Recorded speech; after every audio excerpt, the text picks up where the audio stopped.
जय हिंद, नमस्कार। मैं हूं रवि प्रकाश और आप देख रहे हैं पब्लिक लाइव। पब्लिक लाइव अपने खास कार्यक्रम जानना ज़रूरी है के माध्यम से आज पूरे देशवासियों को धनतेरस से जुड़ी बहुत सारी पौराणिक कथाओं का, धनतेरस के महत्व का और धनतेरस से जुड़े पूजा पाठ के विधि विधान सबको जानेगा। आज हमारे साथ जो खास मेहमान जुड़ रहे हैं वो है आचार्य मोहन शुक्ला जी, जो हमें धनतेरस से जुड़ी हुई बहुत सारे कथाओं को आज बताने वाले। आचार्य मोहन शुक्ला जी, बहुत बहुत स्वागत है आपका पब्लिक लाइव पर। धन्यवाद, शुक्रिया। आचार्य जी, सबसे पहले तो हम आपसे जानना चाहेंगे धनतेरस क्या है, इसकी विशेषताएं क्या क्या हैं हिंदू धर्म में। इस वक्त आपको पूरा देश सुन रहा है, हम चाहते हैं आप पूरे देशवासियों को बताएं धनतेरस का महत्व।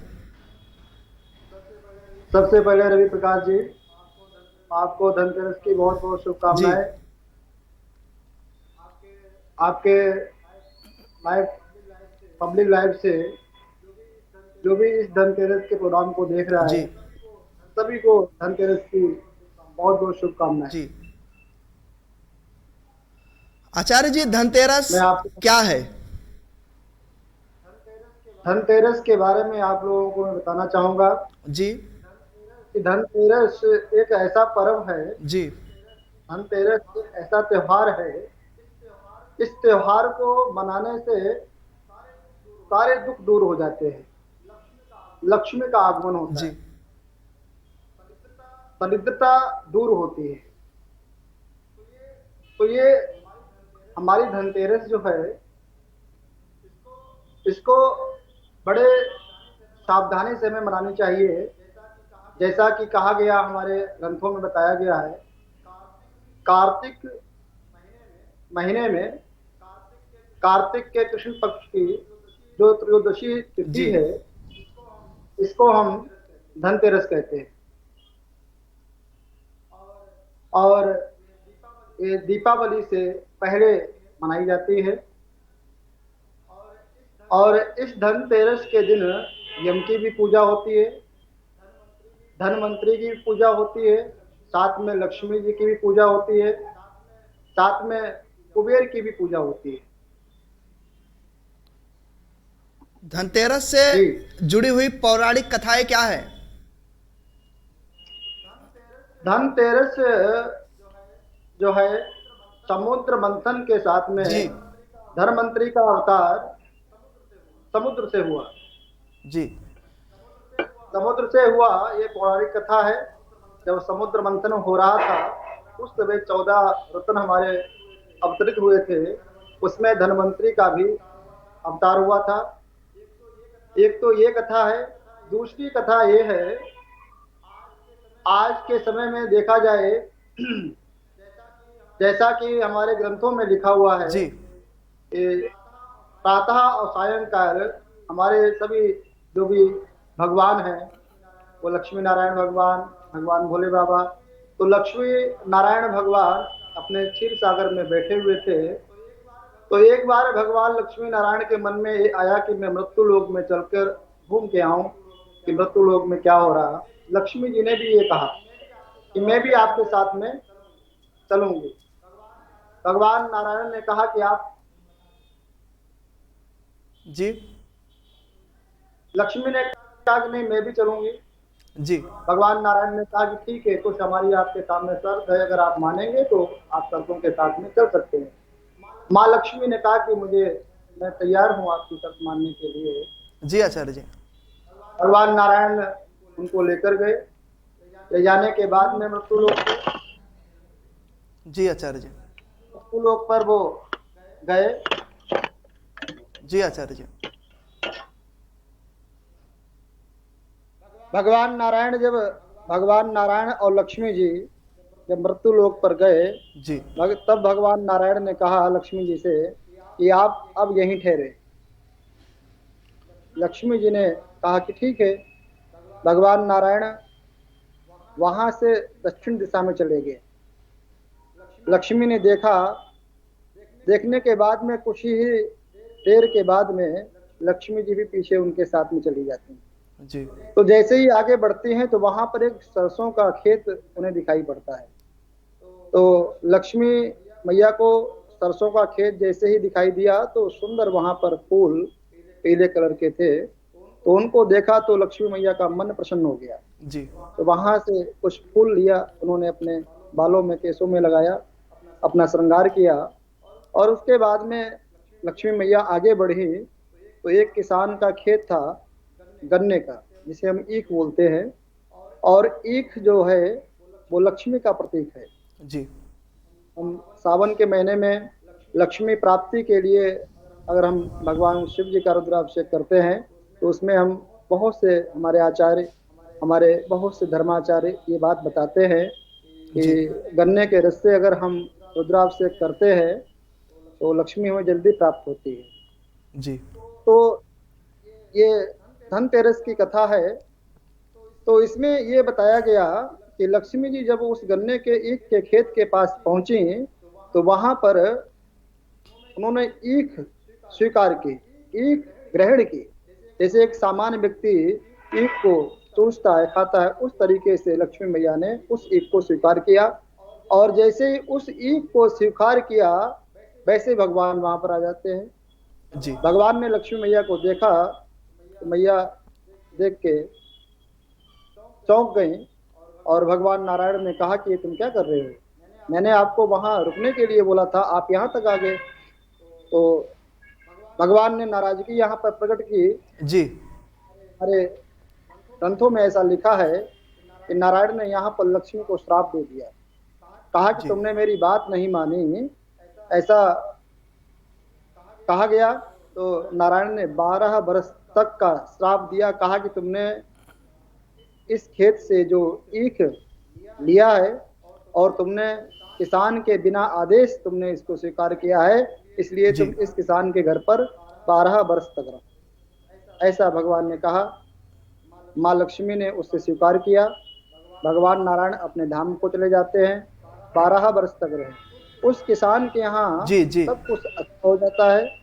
अच्छा हो जाने के बाद में समय बीता, भगवान नारायण फिर आए, लक्ष्मी से कहा कि अब मेरे साथ में चलो, आपका समय पूरा हो गया है। जी यहाँ पर ऐसा कहा, कहने के बाद में किसान ने कहा कि अब हम लक्ष्मी को अपने घर से जाने नहीं दूंगा। जी ऐसा होने के बाद में, क्योंकि भगवान नारायण की पत्नी है, तो लक्ष्मी ने खुद ही एक ऐसा सुंदर सरल तरीका निकाला और उस किसान के सामने रखा कि हे भक्त देवता, ये काम आप कीजिए, मैं आपके घर से कभी नहीं जाऊंगी। जी किसान ने उस बात को स्वीकारा और लक्ष्मी मैया ने सारी बात बताई। कहा कि तुम एक काम करो, तुम अपने घर को ठीक तरीके से इसको स्वच्छ बनाओ, गाय के गोबर से लेपन करो जी और गंगा जल से पूरे घर में छींटे लगाओ।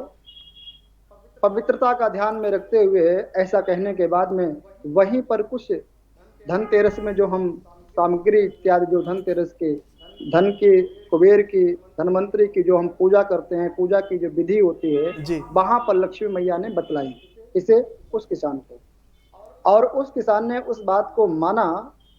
तो इस कथा से वहां पर हमें ये मिलता है, ठीक, जी कि नारायण के साथ में अगर लक्ष्मी जी का हम ध्यान करते हैं, नारायण के साथ में अगर हम लक्ष्मी का हम ध्यान करते हैं जी तो लक्ष्मी हमें अवश्य प्राप्त होती है। अब यहाँ पर धनतेरस पे हम किस तरीके से पूजा करें, धनतेरस को हम किस तरीके से मनाएं, धनतेरस पे हमें क्या क्या खरीदना चाहिए। जी धनतेरस हमारा हम पर्व चाहते हैं कैसे, हम चाहते हैं आप हमारे देश के दर्शकों को बताइए कि धनतेरस के दिन पूजा की विधि क्या होनी चाहिए, और यदि वो खरीदारी करने जा रहे हैं तो ऐसा क्या खरीदें जिससे लक्ष्मी की कृपा बनी रहे उन पर।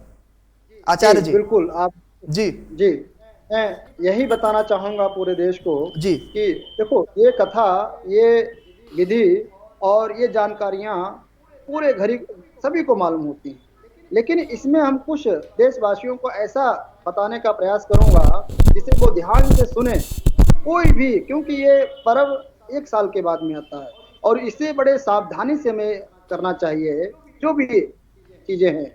तो ये ज्ञान है, ज्ञान हमेशा अधूरा रहता है। हाय जी अनंत हरे कहा गया है कि भगवान की कथाएं समुद्र अथाह है, उसी तरीके से हमारा ज्ञान भी ये अथाह है। जी हमें बड़ी सावधानी से इस बात को सुनना चाहिए और बड़ी सावधानी से हमें इस पर्व को मनाना भी चाहिए।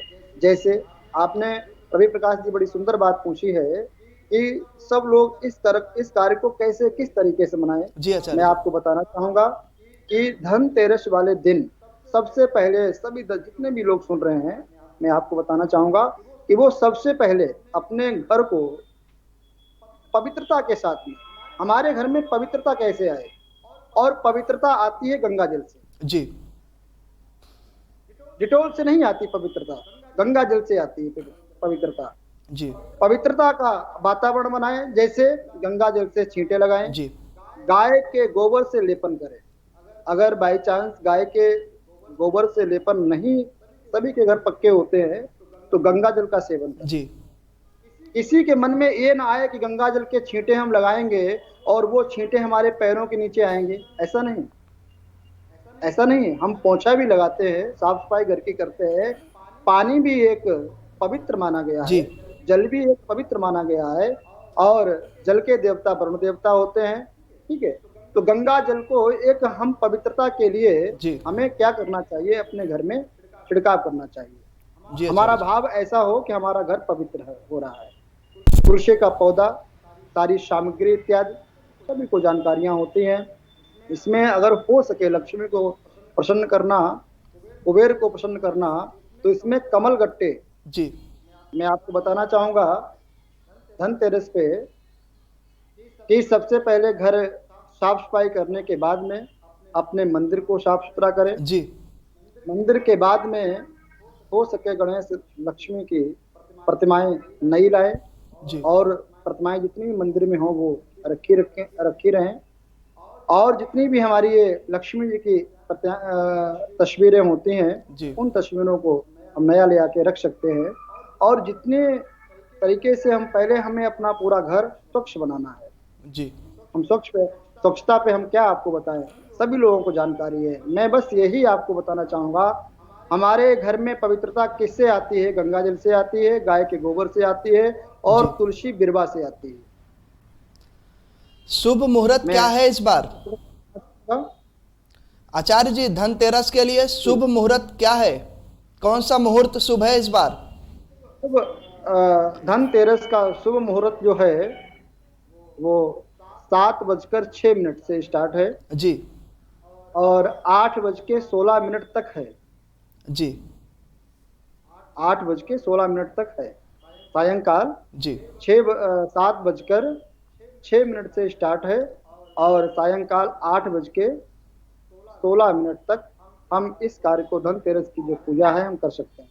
पहली बात, थोड़ा सा मैं आपको बताना चाहूंगा जी कि इस तरीके से पूजा, चाहे व्यक्ति अपने घर पे चाहे अपने ऑफिस पे, साफ सफाई करने के बाद में जितनी भी हमारे सिक्के इत्यादि हो चांदी के, जो भी, वो व्यक्ति रख सकता है। नया भी जो भी सिक्का लाता है तो उसको भी उसमें रखे, और भली भांति से भगवत सतोगुणी से बैठकर भगवान की दिव्यता से पूजा करें। और पूजा करने के बाद में एक धन्वंतरी स्तोत्र भी होता है, अगर जिसको आता हो तो उसे उसका पाठ करें, नहीं आता है तो ब्राह्मण का साथ लें, ब्राह्मण के साथ से ये कार्य कर सकते हैं, दिव्य पूजा कर सकते हैं। और इस दिन मैं रवि प्रकाश जी आपको बताना चाहूंगा, यम का दीपक जलता है जी। ये शायद सभी को जानकारी नहीं होती है। इसमें यम का दीपक जलता है। इसी दिन धनतेरस वाले दिन ही यम की पूजा करके, यम के दीपक को जलाकर हम अकाल मृत्यु से बच सकते हैं। जी अकाल मृत्यु से बहुत चीजें हैं। धनतेरस की पूजा के बारे में भी बहुत चीजें हैं, जो मेन बातें हैं वो मैंने आपको बताई, सभी दर्शकों को बताई। और इसमें सबसे विशेष पूजा यही है कि यम का दीपक जी बड़ी सावधानी से जलाएं। वो कैसे जलता है? एक चौकी लकड़ी की, हाँ जी, उस पे आटे का दिया बनाएं या मिट्टी का दिया। आज की डेट में सब मिट्टी के दिया को ही प्रयोग करते हैं। जी मिट्टी का दिया लेकर आए, और उस मिट्टी के दिए को सुंदर तरीके से सजाएं।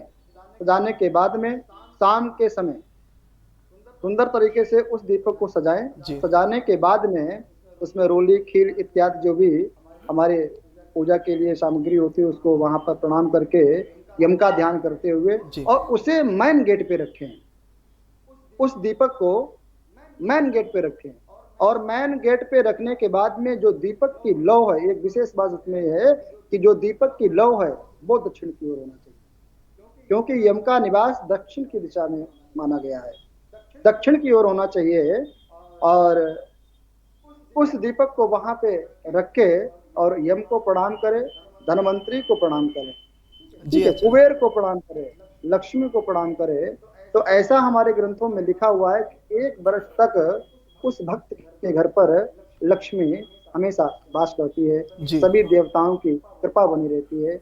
यही मैं आपको बताना चाहूंगा कि इस पर्व को बड़ी सावधानी से मनाएं, बड़ी सुंदरता से मनाएं और सभी के जीवन में खुशियां आए, सभी के जीवन में जो कामनाएं हैं जी। वो कामनाएं पूर्ण हो, सभी की सारी इच्छाएं पूर्ण हो। जी रवि प्रकाश जी। आचार्य जी, धनतेरस की पूजा करते समय विशेष किन बातों का ध्यान रखना चाहिए? धनतेरस के दिन जी। धनतेरस की पूजा करते समय सबसे पहले हमें दिशा का ध्यान रखना चाहिए। जी। हमारा हमारा जो फेस है वो नॉर्थ की ओर होना चाहिए, जी। ईस्ट की ओर होना चाहिए। जी। आचार्य मोहन जी, धनतेरस के दिन कुछ खास संदेश देना चाहेंगे पूरे देशवासियों को आप? मैं सभी दर्शकों से यही कहना चाहूंगा, यही मेरा निवेदन है, जी। बड़ी सावधानी से इस पर्व को मनाएं और मैं भगवान नारायण से यही प्रार्थना करता हूं कि सभी दर्शकों के जीवन में खुशियां आए जी। और इस पर्व को बड़ी सुंदरता से मनाएं। और आपके पब्लिक लाइव से हम सभी दर्शकों को अच्छी अच्छी बातें, अच्छे अच्छे पर्व के बारे में बताता रहूंगा आपके साथ में। यही हमारा शुभ संदेश है, सभी के जीवन में सुंदर खुशियां आए, यही हमारी प्रार्थना है भगवान नारायण से। धन्यवाद आचार्य जी। धन्यवाद। ये थे हमारे जय साथ श्री राम। आचार्य मोहन शुक्ला जी, जिन्होंने अभी धनतेरस से जुड़ी हुई बहुत सारी कथाओं को हमारे सामने रखा। बाकी अन्य खबरों के लिए देखते रहिए पब्लिक लाइव और बने रहिए हमारे साथ। पब्लिक लाइव, आईना समाज का, यानी आपका।